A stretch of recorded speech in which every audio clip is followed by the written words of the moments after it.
Howdy folks, welcome to the channel. So you guys saw the title and thumbnail of this video. I got a project car, 1900 bucks. But before I reveal what I ended up getting, I want to give you guys a little bit of backstory. Now, when I was in high school, I had an 87 Honda Prelude, and I'll throw up some pictures of it right here. It had 80,000 miles on it. It was beautiful. The paint was great, manual transmission. It was the SI. It didn't have four-wheel steering or VTEC or any of that cool stuff. It was 1987. But it was a beautiful, beautiful car. And my dream was always to put a turbo on that thing. Now I ended up toasting the engine. It sat for about a year and I fired it up and beat on it before I got the oil changed and ended up spinning the bearing. So, biggest regret of my life, I sold that car for 500 bucks. And now if you look on Marketplace today, a Prelude in that condition, and I'll put pictures up of it. A Prelude in this condition is worth probably 10 grand. So, in that low of miles, it probably would have had 100,000 miles by now. So, anyway, now fast forward to now, I'm a little more mechanically inclined. I got a YouTube channel. I want to do a cool project similar to what I'd always dreamed of doing in high school. So, big reveal time, baby. So, let's check out what we got here.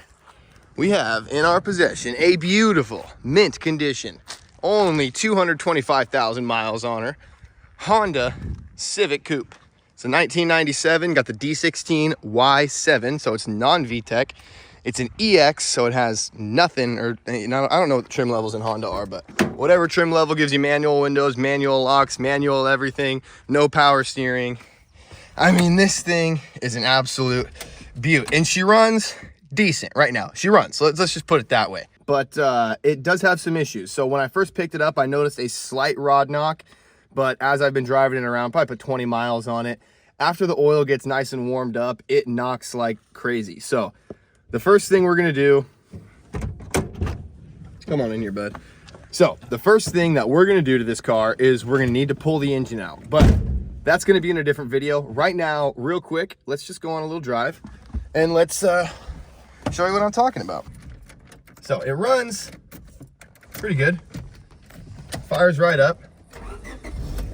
And when it's nice and cold, you don't hear any rod knock or anything like that. I think the guy probably put some thicker, probably some Lucas oil in there to try to cover up the sound when it's cold. I don't blame him. I would have done the same thing, but I still heard it anyway. I picked the car up for 1900 bucks, so I wasn't really worried about a rod knock. And my plans for this car are gonna require the engine to come out and get some new stuff anyway. Isn't it crazy how like 1,800 bucks is reasonable for a car with a rod knock nowadays? Yeah, when like 200 bucks would have been like, he would have been happy to sell for that. Like he was 5 years ago. Yeah. Anyway, so you know, as it's driving around, it's good. It's got decent power. The only thing that was wrong with it when I got it is the rod knock was one of the things that was wrong with it. But another thing it was missing was an intake. So I threw on like an AutoZone, you know, a cold air intake that really sucks in hotter air from inside the engine bay. I threw one of those on there, and it honestly runs way worse with that thing on there than with no intake at all. Just wide open throttle. So none of that matters anyway. So here's a little hint of my plans. The intake is not going to matter in the future. It's going to be something totally different. So anyway, let me get by these construction guys here real quick, and then the throttle's a little bit sticky too, so when you first crack open the throttle, there we go, it kind of jumps forward.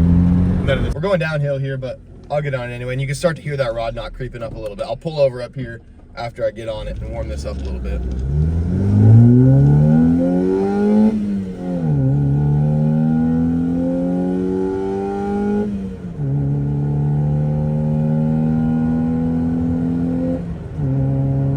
Makes a lot of cool sucky intake noises.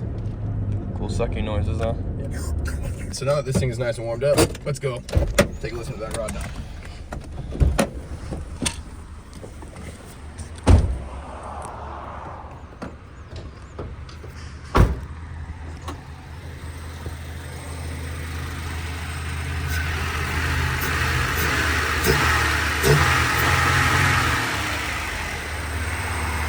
It's not knocking yet. It's not knocking yet. It still needs to get a little warmer.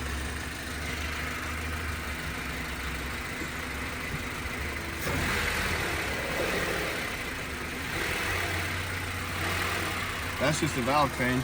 I promise I'm not smoking crack here. It does knock after it gets hot. So let's drive it back to the house and see if it'll start knocking when we get there. You gotta trust him, no. Definitely not on crack. It's Portland. We do fentanyl here. Got it pulled up next to this Ford here. You can hear the echo real well. Listen to that.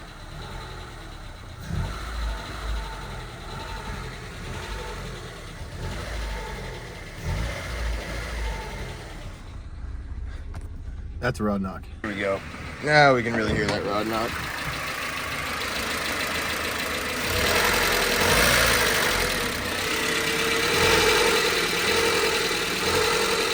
So she has a rod knock, like I said, and I want to show you one other thing. I don't know if you guys are gonna be able to hear this on camera, but let me show you. Do you hear that difference in sound? Let me put this on the ground underneath the car so you can hear it. I'm gonna press the clutch in. Now I'm gonna release the clutch. And you can hear that bearing sound. In, out, in, out. I'm nearly certain that's gonna be an output shaft bearing on the transmission. So while we have this engine out and apart, I'm gonna go ahead and we'll address that input shaft problem, or that output shaft bearing noise as well. So really, all we have left to do at this point, So really at this point, the next step is going to be to get this engine pulled out. So make sure you guys stick around, subscribe to the channel to watch that next video. Hey, let me know down in the comments what you want to see done to this car. So I already have some plans for what I want to do. I'll reveal those later on down the line, but let me know down in the comments what you want to see done to this thing, and maybe we'll end up doing that instead if it's way cooler than what I have planned. So thanks guys, see you in the next one.